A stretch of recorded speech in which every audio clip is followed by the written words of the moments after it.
تہجد وہ آخری مرہم ہے جس کے بعد نہ کوئی زخم ستاتا ہے اور نہ کوئی غم رلاتا ہے۔ تو پھر تم اسے رات کے اس پہر اٹھ کر دکھ سنایا کرو، اس یقین کے ساتھ دعا کے لیے ہاتھ اٹھایا کرو۔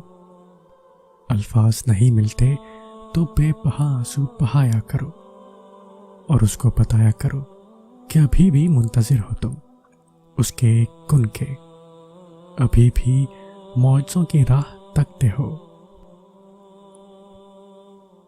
رات کی تاریکی کا ایک ایسا لمحہ جب ایک محبوب اپنے محبوب سے سجدہ ریز ہوئے سرگوشیوں میں ملاقات کرتا ہے، یہ وہ لمحہ ہے جب عرش اور فرش میں کوئی فاصلہ باقی نہیں رہتا، نہ آنسوؤں پہ کوئی اختیار رہتا ہے اور نہ دل پر۔ محبت اپنے جوبن پہ ہوتی ہے، انمول موتیوں کا ایک کارواں جب چشمہ محبوب سے رواں ہوتا ہے تو عرش سے آتی ہے ایک آواز، اے میرے محبوب بندے، مانگ تو کیا مانگتا ہے، بول تو کیا چاہتا ہے۔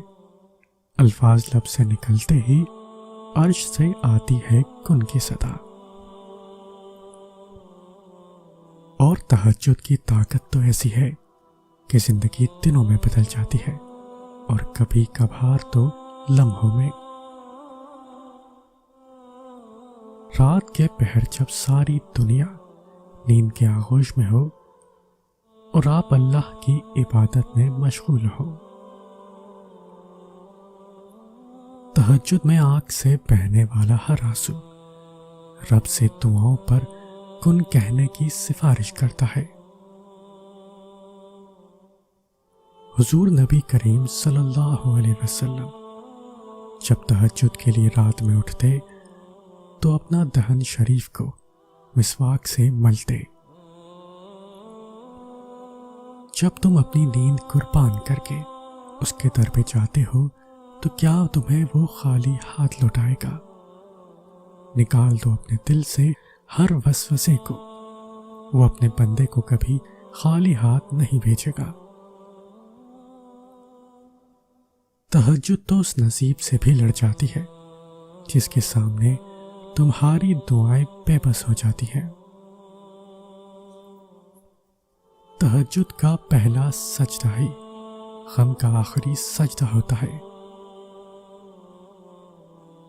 اللہ نے اتنا سکون کائنات کے کسی وقت میں نہیں رکھا جتنا تہجد میں رکھا ہے۔ تہجد ایسا پردہ ہے جو تمہارے اور اللہ کے درمیان حائل ہونے والے فاصلے سے اٹھ جاتا ہے تاکہ نہ تمہارے مانگنے کی مشکل آئے نہ اس کی عطا دیکھنے میں۔ شفا بن جاتے ہیں وہ آنسو جو تاک راتوں میں بہائے جاتے ہیں۔ کن کہتا ہے اللہ اور ایک پل میں مقدر بدل جاتے ہیں۔ تہجد ایک امید ہے جب سب کچھ نا امید نظر آتا ہے۔ تہجد تو اللہ کو اپنا بہترین دوست بنانے کا سب سے بہترین ذریعہ ہے۔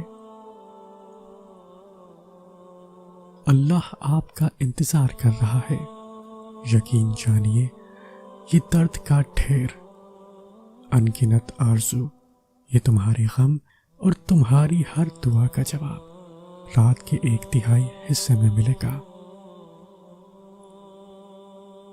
آسمان پر اللہ جانتا ہے کہ اس کا بندہ انتظار کر رہا ہے اور یقیناً وہ آپ کو مایوس نہیں کرے گا۔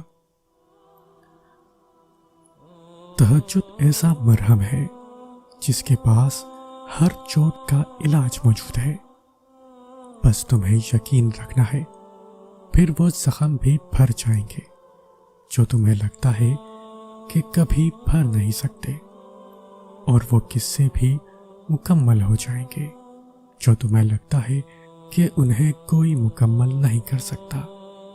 اور مت بھولو تمہارا رب سب کچھ کر سکتا ہے۔ اندھیری رات کی کروٹ پر اپنا بستر چھوڑنے والے اپنا ایک انداز رکھتے ہیں، خدا کو ہمراز رکھتے ہیں۔ تہجد تک تو اللہ لے کر جاتا ہے، کیونکہ تمہاری دعاؤں پہ کن فیکون کی مہر لگنی ہوتی ہے۔ تبھی تو کہتے ہیں تہجد تو سفر ہے کن سے فیکون تک کا۔ فرض نماز کے بعد تہجد وہ واحد نماز ہے جو اللہ سے کن کہلوانے کی طاقت رکھتی ہے۔ تہجد پڑھنے والوں کی تو وہ دعائیں بھی قبول ہو جاتی ہیں جن کا ذکر انہوں نے کبھی اپنے آپ سے بھی نہیں کیا ہوتا۔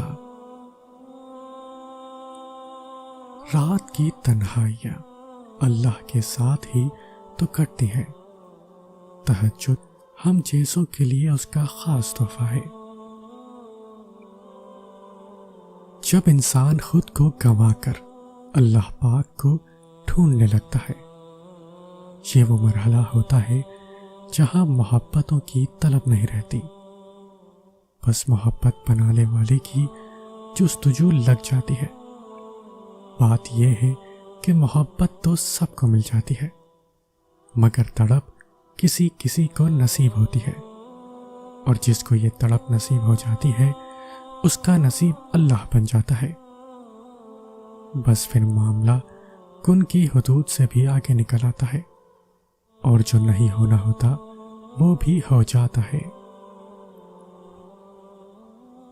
جب تم اس کو دن کے اجالوں میں ڈھونڈ نہیں پاتے تو وہ تمہیں اندھیروں سے نوازتا ہے کہ چلے آؤ میری جانب، میں منتظر ہوں تمہاری واپسی کا، تمہاری آواز کا، تمہاری دعا کا، تمہاری خرچ کا۔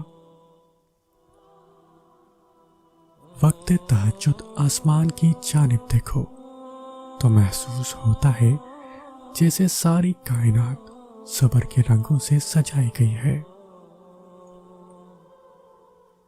نماز تہجد اللہ تعالیٰ کے قرب حاصل کرنے اور اللہ تعالیٰ سے راز و نیاز کی باتیں کرنے کا بہترین وقت ہوتا ہے۔ اللہ پاک کو انسان کا نیند سے بیزار ہو کر اس کے سامنے سجدہ ریز ہونا اور آنسوؤں کے موتیوں سے اپنی التجا، اپنی دعائیں طلب کرنا بہت پسند ہے۔ یہی وہ وقت ہوتا ہے جب انسان کو مقام سے نواز دیا جاتا ہے۔